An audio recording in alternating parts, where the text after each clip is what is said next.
Union কংগ্রেসের সভায় আরজি কাণ্ডের নিন্দা, মমতার বিরুদ্ধে তোপ।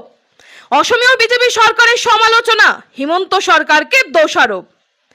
এককালের কংগ্রেস লোকেরাই আজ বিজেপি চালাচ্ছেন, অভিযোগ চন্দনের। মঙ্গলবার করিমগঞ্জে এআইইউটিউসি অর্থাৎ অল ইন্ডিয়া ট্রেড ইউনিয়ন কংগ্রেসের এক সভা অনুষ্ঠিত হয়। স্থানীয় শিক্ষক ভবনে অনুষ্ঠিত এই সভার পৌরোহিত্য করেন বাম নেতা চন্দন চক্রবর্তী। তিনি তার বক্তব্যের শুরুতেই পশ্চিমবঙ্গের আরজিকর মেডিকেল কলেজে সংঘটিত নৃশংস হত্যাকাণ্ডের তীব্র নিন্দা জানিয়ে গোটা ঘটনার তদন্তে মমতা সরকারের ভূমিকার তীব্র সমালোচনা করেন। এদিকে অসমের বিজেপি নেতৃত্বাধীন সরকারের সমালোচনা করে তিনি বলেন, আজ দুর্নীতিতে ছেয়ে গেছে পুরো রাজ্য। তিনি মুখ্যমন্ত্রীকে কটাক্ষ করে বলেন, একসময় যিনি কংগ্রেস করতেন আজ তার হাতে বিজেপি শাসন বা ন্যস্ত। করিমগঞ্জ জেলার সাম্প্রতিক বন্যার প্রসঙ্গ তুলে ধরার পাশাপাশি জেলার বেহাল রাস্তাঘাট সংস্কারে রাজ্য সরকার তথা প্রশাসন যন্ত্রের নেতিবাচক ভূমিকার তীব্র সমালোচনা করেন বাম নেতা চন্দন চক্রবর্তী। অবিরত বৃষ্টি উপেক্ষা করে এদিনের সভায় দূর দূরান্ত থেকে আসা মহিলাদের উপস্থিতি ছিল চোখে পড়ার মতো। সভায় প্রস্তাব পাঠ করেন মোহাম্মদ জাকারিয়া।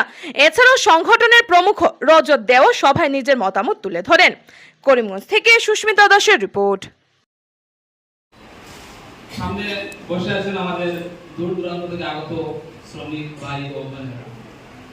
আমাদের পূর্ববর্তী বক্তারা বলেছেন যে কলিকাতায় যে ডাক্তারের সঙ্গে যে ব্যবহারটি হয়েছে, যে নৃশংসভাবে খুন করা হয়েছে, তা অত্যন্ত নিন্দনীয়। যার আমাদের এই মঞ্চের পক্ষ থেকে আমরা সরকারের কাছে বিনম্রভাবে অনুরোধ করছি যাতে মহিলাদেরকে সুরক্ষা প্রদান করা হয় এবং ওদের পরিবারবর্গকে সুবিচার পাইয়ে দেওয়ার ব্যবস্থা করে দেওয়া হয়। যাই হোক, আমার দাদা কাকু বলেছেন যে আমাদের যে স্কলারশিপের কথা বলা হয়েছে, হেলথ চেকআপের কথা বলা হয়েছে, তা ঠিক আমরা যারা পেয়েছি, কিন্তু ঠাকুর ডাকে যদি সাড়া না দেই তাহলে কিন্তু এরকম চলবে না। তাই আমি আপনাদেরকে বিনম্রভাবে অনুরোধ করব যাতে মিটিংগুলোতে প্রতিনিয়তভাবে যখন যেভাবে বিভিন্ন স্কিমগুলো যেগুলো সরকার দ্বারা অনুমোদিত করা হয়েছে, এই স্কিমগুলো থেকে নির্মাণ শ্রমিকদের বিভিন্ন ক্ষেত্রে বঞ্চিত রাখা হয়। এই স্কিমগুলা যেমন লাগান আমরা লেবার কার্ড বানাই, শ্রমিক কার্ড বানাই, বর্তমান শোনাদার আসাম সরকারে এই যে নির্মাণ শ্রমিকের যে পুরানা কার্ডগুলো আছে, এই কার্ডগুলারে রি-রেজিস্ট্রেশন করার লাগি অর্ডার করে। এই রি-রেজিস্ট্রেশন করতে গিয়ে অনেক মানুষ সমস্যার সম্মুখীন হইতে পারে।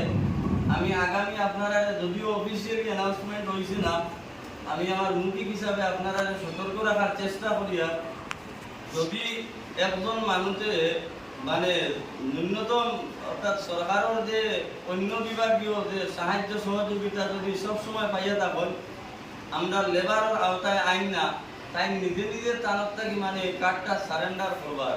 সারেন্ডার করতে গিয়ে আপনারা যত ধরনের সাহায্য লাগে ইউনিয়নের তরফ থেকে করা যাইব।